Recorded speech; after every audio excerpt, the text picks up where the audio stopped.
hidup seorang raja yang tiran dan zalim di Babilonia. Ia bernama Namrud bin Kan'an. Namrud memiliki kekayaan yang luar biasa. Ia memiliki istana megah dan tinggi mencakar langit, cadangan makanan yang berlimpah, serta bala tentara yang banyak. Pada zamannya, Namrud merupakan seorang raja yang cerdas. Namun kecerdasannya itu membuatnya bersikap sombong, bahkan mengaku sebagai Tuhan. Akan tetapi usahanya selalu mendapatkan tantangan dari Nabi Ibrahim alaihissalam. Namanya terkenal karena usahanya sebagai pendiri Menara Babel. Ia adalah orang yang berkuasa di Babilonia, yang menjadi pusat peradaban dunia setelah banjir bah pada zaman Nabi Nuh, yang wilayahnya meliputi Asia Barat dan Timur Tengah. Namrud adalah raja yang zalim. Ia akan serta-merta membunuh rakyatnya yang tidak mematuhinya. Konon menurut cerita, Namrud adalah raja pertama yang berbuat lalim di muka bumi. Tidak hanya karena kekuasaannya Namrud mengaku sebagai Tuhan, tetapi juga karena ia dikaruniai kecerdasan dan kesehatan yang sangat baik. Konon Raja Namrud tidak pernah terserang penyakit selama ratusan tahun selama hidupnya. Karena kekayaannya yang berlimpah, orang-orang biasa datang menemuinya untuk meminta perbekalan makanan. Karena itu Nabi Ibrahim datang bersama beberapa orang lain untuk meminta perbekalan makanan kepada Namrud. Setiap orang yang datang ke sana akan ditanya, "Siapakah Tuhanmu?" Maka mereka semua menjawab, "Engkau wahai rajaku." Maka Namrud pun memberikan persediaan makanan kepada mereka.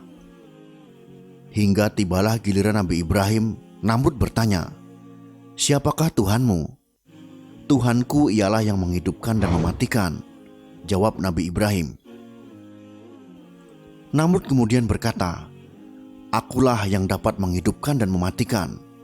Maksudnya dengan kekuasaannya ia dapat membiarkan seseorang untuk hidup atau membunuhnya. Sesungguhnya Allah menerbitkan matahari dari timur, maka terbitlah ia dari barat, sanggah Nabi Ibrahim.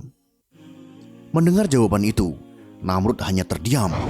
Lalu diusirlah Nabi Ibrahim tanpa diberikan makanan sedikit pun. Nabi Ibrahim pun pulang dengan tangan kosong. Di perjalanan pulang, Nabi Ibrahim melewati sebuah bukit pasir yang berdebu. Maka diambillah pasir berdebu itu untuk dibawa kepada keluarganya agar dapat menghibur hati mereka. Sesampainya di rumah, Nabi Ibrahim meletakkan bawaannya dan langsung beristirahat. Keesokan harinya sang istri pun bangun dan melihat apa yang dibawa suaminya. Ternyata di dalamnya ada bahan makanan yang sangat baik. Ia pun mengolah bahan itu dan disuguhkan kepada suaminya. Nabi Ibrahim begitu terkejut melihat makanan di hadapannya. Ia pun bertanya kepada istrinya, "Dari manakah engkau mendapatkan makanan ini?" "Dari bungkusan yang engkau bawa," jawabnya.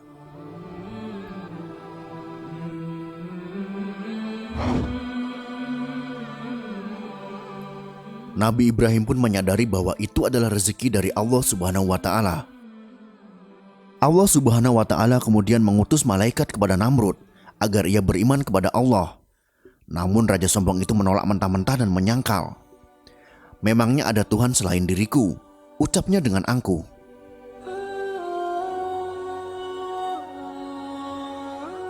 Malaikat pun datang untuk kedua kalinya. Namun Namrud tetap tidak mau beriman. Hingga datanglah malaikat ketiga kalinya, dan jawaban Namrud tetaplah sama. Maka malaikat pun berkata, "Kumpulkanlah seluruh bala tentaramu hingga 3 hari." Maka Namrud mengumpulkan seluruh tentaranya. Lalu Allah mengirimkan jutaan nyamuk menuju bala tentara Namrud. Saking banyaknya, mereka bahkan tak dapat melihat sinar matahari karena tertutup oleh gerombolan nyamuk. Nyamuk-nyamuk tersebut kemudian menghisap darah pasukan Namrud dan memakan daging mereka. Maka habislah pasukan Namrud, sedangkan Namrud tetap selamat. Lalu Allah mengutus seekor nyamuk untuk masuk ke kepala Namrud melalui lubang hidungnya. Nyamuk itu terus bertahan di kepala Namrud dan menyiksanya selama 400 tahun. Tak kuat dengan perihnya, Namrud akhirnya memukul-mukul kepalanya dengan tongkat kecil.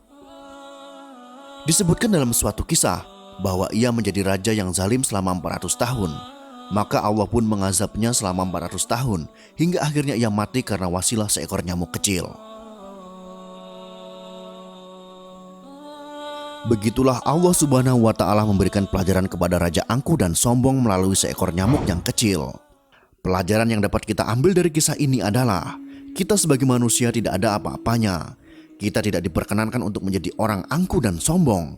Karena jika Allah ingin membinasakan kita, maka itu sangat mudah. Bahkan bukan dengan nyamuk kecil, ada lagi makhluk Allah yang lebih kecil lagi, yaitu virus-virus mematikan yang dapat membunuh kita kapan saja.